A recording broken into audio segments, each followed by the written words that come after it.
What's your first early childhood memory?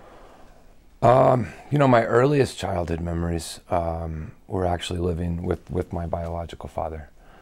You know, I'd obviously started with my mom, and there was a custody dispute, but I was so little I don't remember that. So it was living with my biological dad in Carson City, Nevada. Before you were living with him, we know from court records there was a custody battle. Did you know anything about that custody hearing at all? You know, I didn't. I mean, I would occasionally pick up snippets of a kind of back and forth and what happened, but I was even so little when it was discussed. I didn't fully know. Did the two of you ever talk about it later when he was old enough to understand? We did. We did. You know, I let him know that I always fought for him, and always did. The court testimony describes the May 1st, I believe, 1979, when Randy Fletcher came to take Nathan. What do you remember about that, Sherry? I was in the backyard hanging up laundry, and Nathan was playing, and Nathan looked up and he said, "There's my dad." And I ran towards Nathan and I fell, and he grabbed Nathan and left.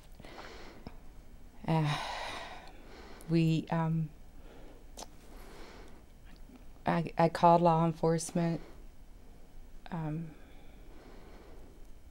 You know, we found a rental car, but they were gone. During the trial, Randy also testified about what happened. And I know your mother-in-law found a gun at the scene, and he testified that when he picked you up, Nathan, he picked you up on his right side, and because he had the glass eye, he couldn't control you, and he switched you over to the left side, at which time you were kicking and screaming and kicked the gun out from under his belt, and that's how it got there. To hear about that, to hear about him even having a gun and this happening, do you recall any of those things that happened that day? No, or? I mean, I don't. I was so little. I don't remember. I can't. I mean, as a father now, I can't imagine, you know, how terrifying it must have been for my mom. And I feel like in a lot of ways, maybe I'm fortunate that I just don't remember. Sherry, you did go to court and you did fight to get him back. What was that custody hearing like? Oh, it was horrible. It was horrible. Nathan's grandparents had a lot of influence in Carson City. I felt like things were really stacked against me, and you know, but we did everything that, you know, I did everything that I could, everything I knew to do. Why in the end did the judge give custody to Randy Fletcher?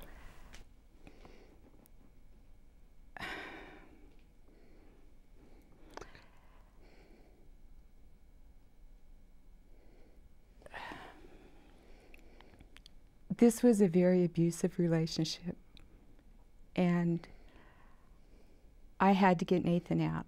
And so when we separated, I was stalked, and everywhere I went, one time my car had no brakes in it. I couldn't live there anymore. And I took Nathan and I moved to Arkansas, where I had family. And so I think that what the judge ruled on was that I had left the jurisdiction. You said it was an abusive relationship. So did Randy He was physically, well, it was choking, it was spitting, it was pushing and shoving, and just horrible, horrible circumstances.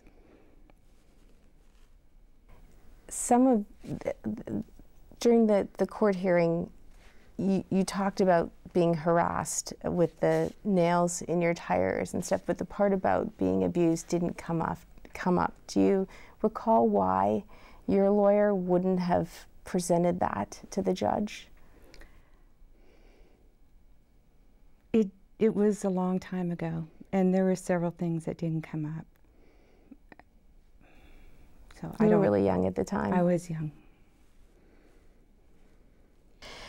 You appealed and lost the appeal as well. So when you got that news, knowing what Randy Fletcher was like, what was going through your head? I just knew I had to keep fighting. I knew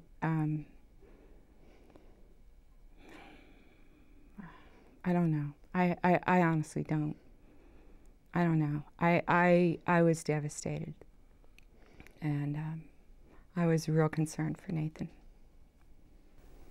Did you have visitation? I did. I did. How often was your visitation? I had either Thanksgiving or Christmas and 6 weeks in the summer. So Nathan, if we pick it up from your first early memory, you're living with your biological dad. How old are you? So this was, so I guess that all transpired when I was around 3.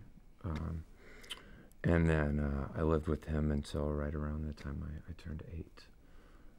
So the period of time from 3 or 4 until about 8. So what do you remember about him? You know, the first couple of years were I guess, okay. And then it was, you know, it just became a kind of progressively worse environment, I guess. In what way? I mean, he wasn't a good person, and you know, it was an environment that you know, just over time became a living hell. And the last year in particular I was there it was really bad. Did he hit you as well? Yeah, he was abusive physically, and you know, and mentally and verbally, and you know, it was something that I wouldn't, you know, want any child or any person to have to go through. In the court testimony, there's testimony about him not being truthful, about lying about certain things, about being emotionally unstable. Did you see some of those things growing up? You know, I did, and it's hard when you're a child because you don't understand what's going on, and you don't understand why any of this is happening, and you know, you'd see these wild swings from you know, very violent to very apologetic and back and forth, and it just you know, it doesn't make a lot of sense then. It doesn't make any more sense today, especially having, you know, my oldest is 5, which is you know, just sort of that time frame, and I don't understand. I mean, without question, that the lowest form of life on this planet is someone that would beat their wife or beat their child, and I don't understand it now, and I don't think I ever will. And when you were going to school, was there anyone you could talk to?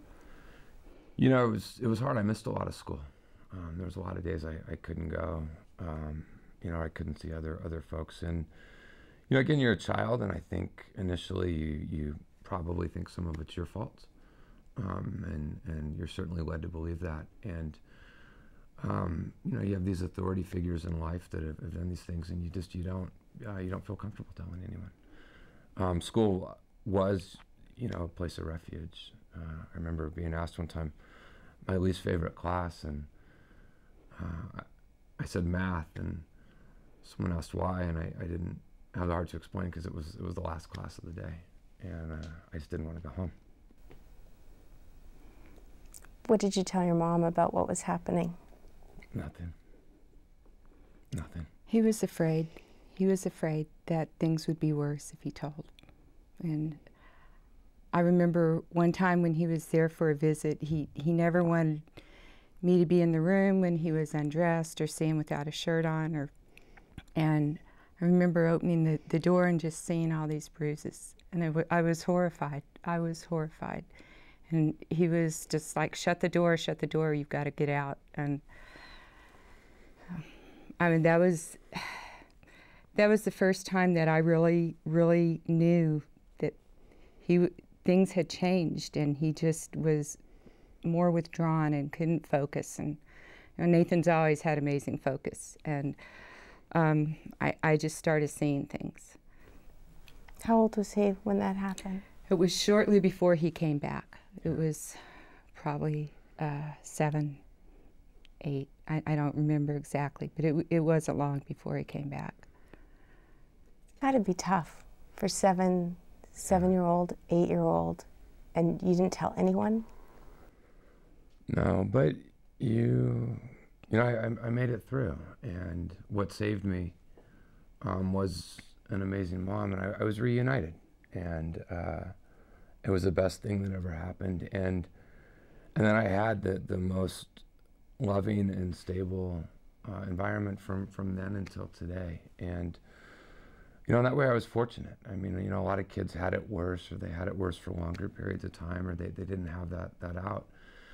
And when I was finally reunited with my mom and my stepdad, I really have no complaints, with the rest of my life. And you figure out a way to make it through. And I'm a survivor and a fighter, and I'm just tremendously blessed to have an amazing mom. Probably around 8 years old, 7 years old, kids start to sort of see themselves outside of their family, right? You realize you're a separate person.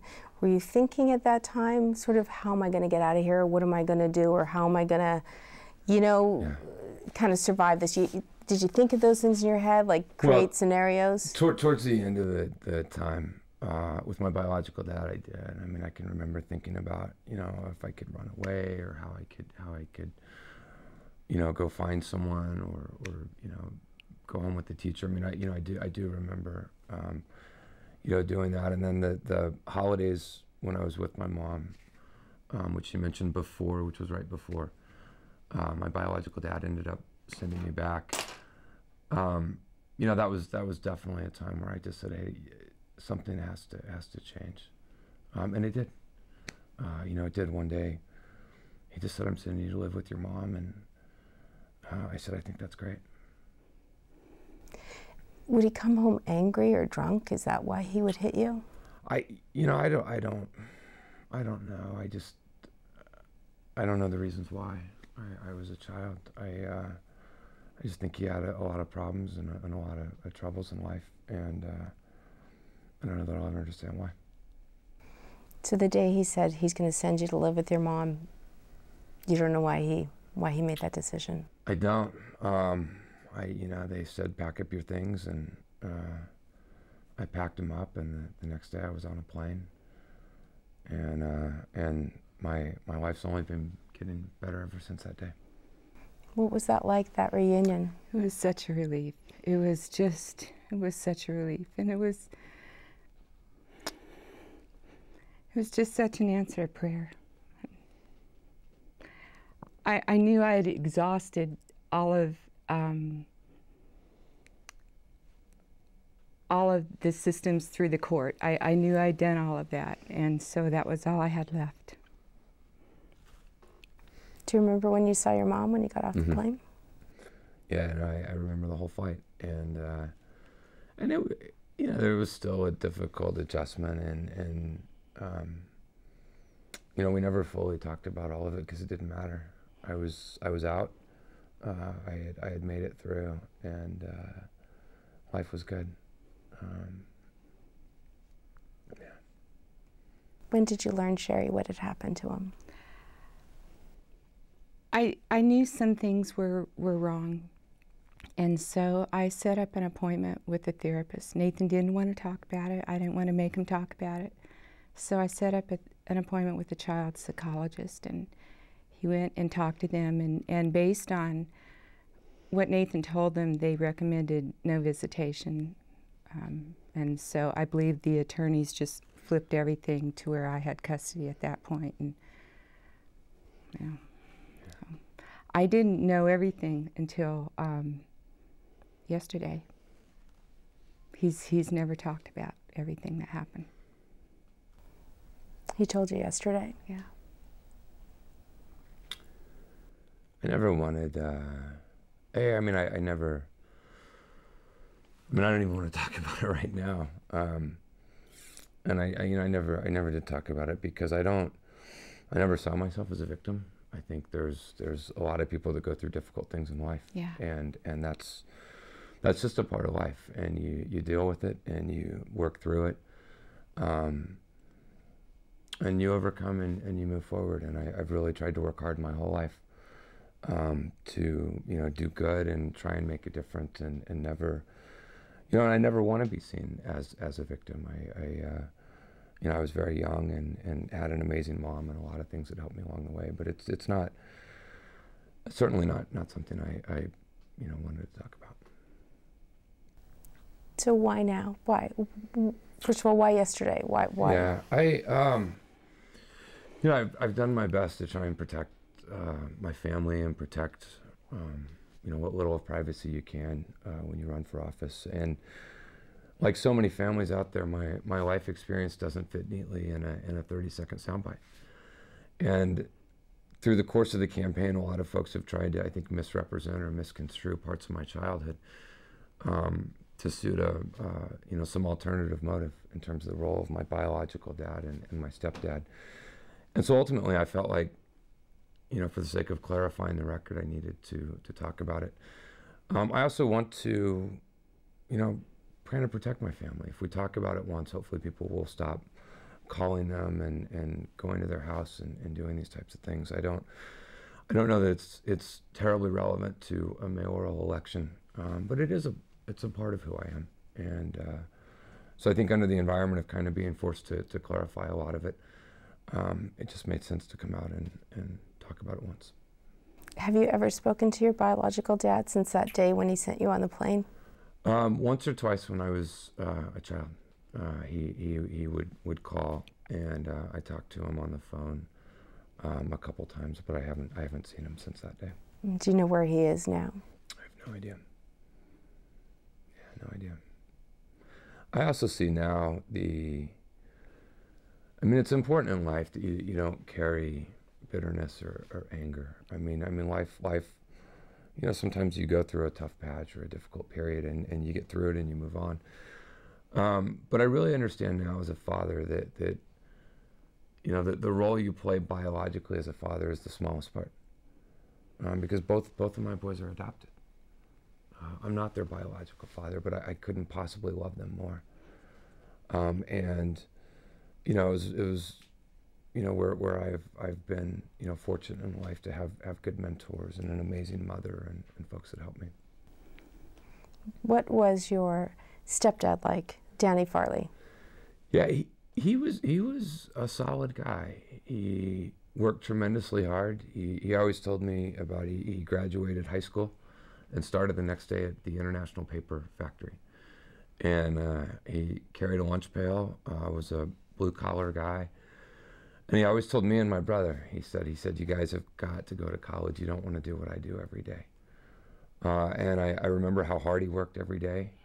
And he was a reserve law enforcement officer. And I think he did the best he could to really provide for us. And how long were you married to Danny, Sherry? 19 years. So I know we had a conversation a few days ago about whether you had talked to your stepdad. So tell me about that. Well, after I left high school, I went to college. I would see him when I came back for the summers. And then when my mom and him divorced, we just kind of lost touch. And I hadn't talked to him I don't know, since I was 20, 21. I mean, somewhere in my early 20s, I hadn't since whenever they were divorced. And you kind of lose touch and you grow apart. And I was always very close to my mom. But with everything going on, I called him last week, and it was the first time I talked to him in a long time, and it was good. It was a good conversation, and I was glad I called him, and I just told him I appreciated, even more so now as a father, how hard he worked. And he did work hard. I'll never forget him telling me when I was young that, if someone's paying you give them a full day's work. And I watched every day him get up early and go to work and come home tired and get up the next day. And I think he instilled that work ethic in me. But he also did, and my brother and I had opportunities to go to college, to graduate. to have a better life, but I wouldn't have had that if he hadn't done that. And I told him I appreciated it a lot, and it meant a lot to me what he had done, and I hope to see him sometime soon. Was he surprised to get that call? I think so, a little bit. He said he follows the campaign of my life online, and he made fun of the little zombie commercial that came out a little bit, and he told me he was proud of me, and that meant a lot. You mentioned the campaign and your life not fitting into a 30-second soundbite. Yeah. On the campaign trail, and I think one of the reasons your life has been under scrutiny is you talk about, right. Your working class parents, your mom, right. and your dad. Why did you make the choice to talk about your dad, knowing this difficult, complicated sure. past? Like, why? Well, in my eyes, and I think there's a lot of people out there. When I say my dad, I'm talking about my stepdad. That's the only dad that I know. It's the dad who raised me. He took care of me. I called him dad, and so it was natural to say when I talk about my dad, who was a factory worker who became a cop. That is my stepdad, and I understand in a campaign people will look for any little thing that they can try and distort. Or take out of context or twist, but it's always been clear for me. The college thing has come up as well, and I know we talked about that. Uh-huh. You finished school in 2000, you went back in 2005, not went back, but you finished your credits in 2005. You got your degree. One of the things that came up in the custody battle is your biological dad's education. He went to college for 4 years, University of Oregon. He was short, I think it was like 11 or 9 hours. And wanted to get his degree. And did you know he had gone to college for 4 years? No, I mean, I was so little. I don't remember it. I mean, coming up that much. Is it an uncomfortable kind of comparison in this, going to college for 4 years, not being able to finish, wanting to go back and get that degree? Is that when you find out about that? I mean, is that no more than we probably both have brown hair. I mean, I don't know. No, I don't think. There was a lot in the testimony about sort of what he did for a living. He was a deputy sheriff as well for a while. He was fired, sort of went from job to job. Do you remember, I know hard work and that work ethic is a big part of what defined you according to people we've talked to and according to, what you've said in some of your speeches. What did you see early on? I mean, did he go from job to job? Was this? Yeah, I remember him being a police officer, deputy sheriff, and that was what I remember and what he did. How do you think that early part has made you who you are? I mean, I've thought about it more in the last week than I probably had in the preceding, close to 30 years. And I in so many ways, you learn to deal with adversity, and you learn to deal with difficulty, and you never stop fighting. I think it shaped me in that sense. I mean, if you can make it through that, you can make it through anything. But I also think it does instill a real empathy for particularly children and women. And folks who have been through difficult times through no fault of their own. They didn't do anything wrong. It's not their fault. They didn't make any bad decisions. And so I think in a lot of ways it helped lead me to where I am now. When you're a Marine, you go out and fight to protect people.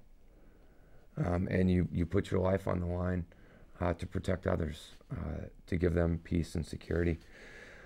Running for the legislature is the same. You're working to try and help folks who have maybe been through a difficult patch in life, who just want to have a little bit better opportunity. And it's certainly, I think, what makes us who we are. I know my mom's been a role model my entire life. I mean, she's dedicated her professional life to helping women and helping children. And I think, that definitely shapes you. How do you think it changed him or didn't change him or made him who he is? I think that I tell all of my kids that you know, you're called and chosen, and you're special, and there's a purpose under heaven in your life. And I mean, we're overcomers, and being a victim doesn't define us. You know, it's overcoming, it's helping other people. And I hope that laws have changed for children to where reporting is mandatory for school teachers and people. And I know Nathan's going to fight. You know, I know he's going to fight for kids and for women and, you know, people with problems. And so you know, I'm very, very proud of him. I'm proud of what he's doing. Nathan could do anything he wants to. And so the fact that, you know, he's chosen this means a lot to me. I also think, and some of my reluctance to talk about it, which I obviously had to overcome. Maybe, you know, maybe there's an opportunity that there's some child out there watching who's been through some rough patches, and a lot of them even a lot worse than what I went through. And yeah, you can do it. You know, you can do it. You gotta have some close family or support structure, but you know, you can continue to push ahead, and you can have, you know, you can't, one area of your life doesn't have to define the rest of it. And you know, you can get through it.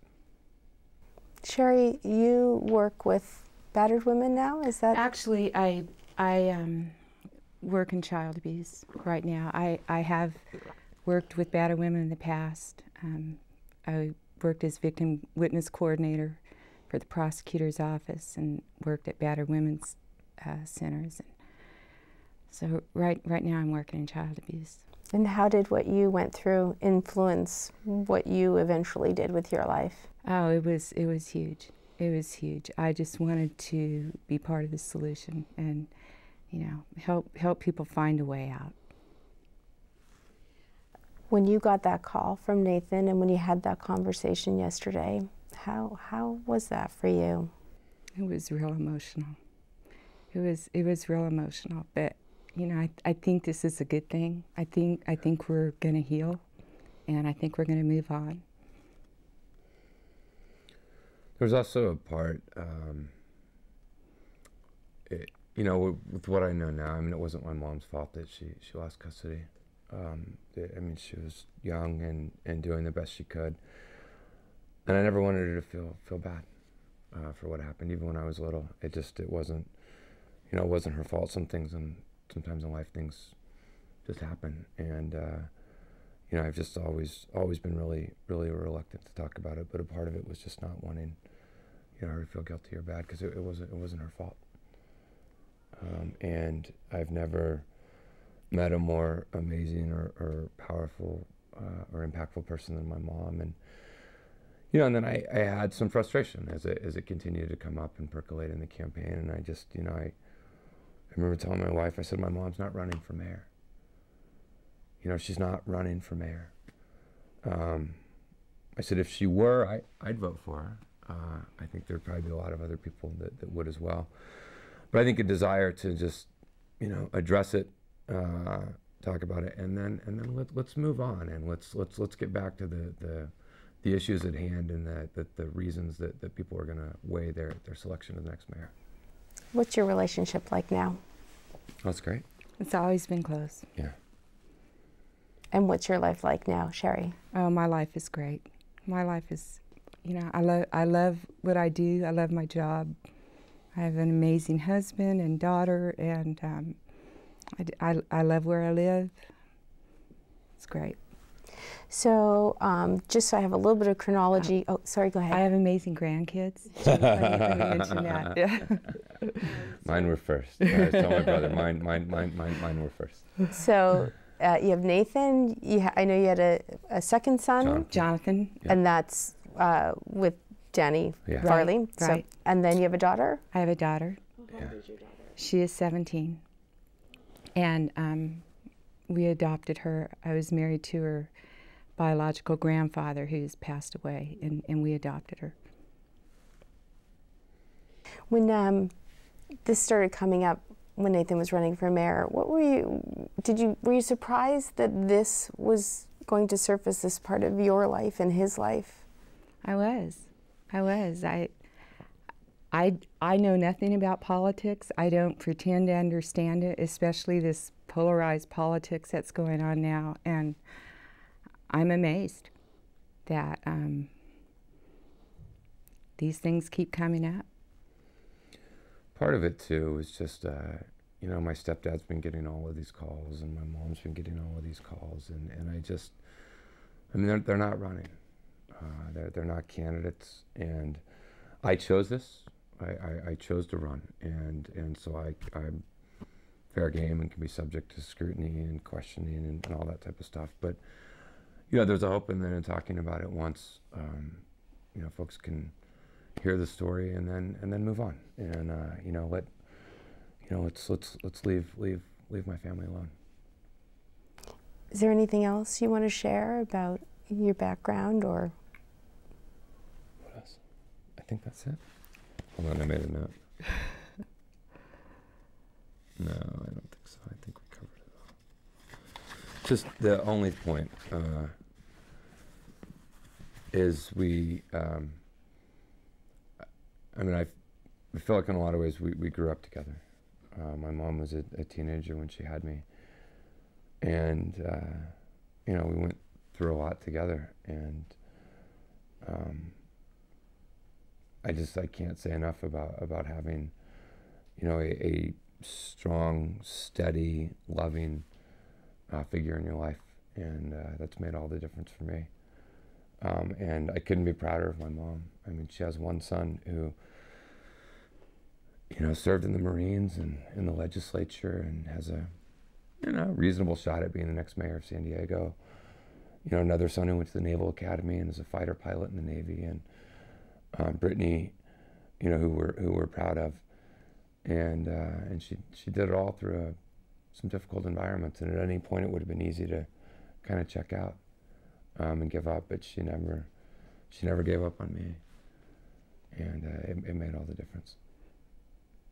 How do you feel when you hear all of these things? Oh,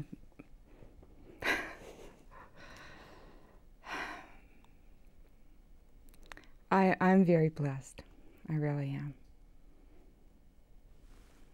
Did Nathan ask you to do the interview? Did you, or when that came up, to sort of talk about this publicly, what went through your mind? There was some talk back and forth, but I just couldn't imagine him doing this by himself.